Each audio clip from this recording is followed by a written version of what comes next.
Content create ಮಾಡ್ತಿದ್ದಾರೆ but affordable ಪ್ರೈಸಲ್ಲಿ mic ಹುಡುಕ್ತಾ ಇದ್ದಾರೆ ಅಂದರೆ this is the best option for you guys. Hollyland Lark K1. ಇವಾಗ ನೀವೇನು ವಾಯ್ಸ್ ಕೇಳಿಸಿದ್ರೆ ಅದು ಈ ಮೈಕಿಂದನೇ ಬರ್ತಾ ಇರೋದು. ಕಂಪ್ನಿ ಕ್ಲೇಮ್ ಮಾಡೋದು 200 ಮೀಟರ್ಸ್ವರೆಗೆ ನೀವು ಆರಾಮಾಗಿ ಕೇಳಿಸ್ತದೆ ಅಂತ. ಬಟ್ ನಾವು ಟೆಸ್ಟ್ ಮಾಡೋದ್ರಿಂದ ಲೈಕ್ 100 ಮೀಟರ್ಸ್ವರೆಗಾದರೂ ಏನು ತೊಂದರೆ ಇಲ್ಲ, ಆರಾಮಾಗಿ ಕೇಳುತ್ತೆ. ಇವಾಗ ಇನ್ಬಾಕ್ಸಲ್ಲಿ ಏನಾಯ್ತು ತೋರಿಸ್ತೀನಿ ಬರ್ರಿ ನಿಮ್ಗೆ. ನೀವು ಫಸ್ಟ್ ಬಂದ್ಬಿಟ್ಟು ಸಿ ಪಿನ್ ಚಾರ್ಜರ್ ಸಿಗುತ್ತೆ.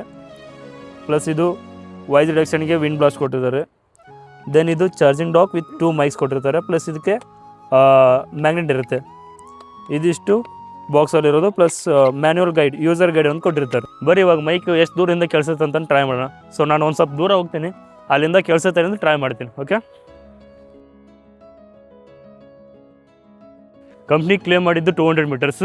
ಬಟ್ ಅಟ್ಲೀಸ್ಟ್ ನಾನು ಮಿನಿಮಮ್ ಒಂದು 100 ಮೀಟರ್ಸ್ ಬಂದಿದ್ದೀನಿ. ಇವಾಗ ನೋಡೋಣ ರೀ, ಇಲ್ಲಿಂದ ಕೇಳಿಸುತ್ತಂದರೆ ಪ್ರಾಡಕ್ಟು ಫುಲ್ ವರ್ತ್ ಐತಿ ಪ್ರೈಸಿಗೆ ಅಂತ. ವಿಂಡ್ ಬ್ಲಾಸ್ಟ್ ಎಷ್ಟು ಮಟ್ಟಿಗೆ ಕಂಟ್ರೋಲ್ ಆಗುತ್ತೆ ನೋಡೋಣ. ನಾಯ್ಸ್ ರಿಡಕ್ಷನ್ನು ಮಿನಿಮಲ್ ಹಾಕೀನಿ, ಅಲ್ಲಿ ಹೋಗಿ ಮಾತಾಡ್ಕೊಂಡು ಬರ್ತೀನಿ ಬೈಕ್ ಮೇಲೆ. ಫುಲ್ ಸ್ಪೀಡ್ ಆಗಿ ಅದು ವಿಂಡ್ ಬ್ಲಾಸ್ಟ್ ಎಷ್ಟಾಗುತ್ತೆ ನೋಡೋಣ. ವಿಂಡ್ ಬ್ಲಾಸ್ಟ್ ಎಷ್ಟು ಕವರ್ ಮಾಡ್ತಾ ನೋಡೋಣ. ನಾಯ್ಸ್ ರಿಡಕ್ಷನ್ ಎಷ್ಟು ಕವರ್ ಮಾಡುತ್ತೆ ನೋಡೋಣ ಇದ್ರೊಳಗಡೆಗೆ.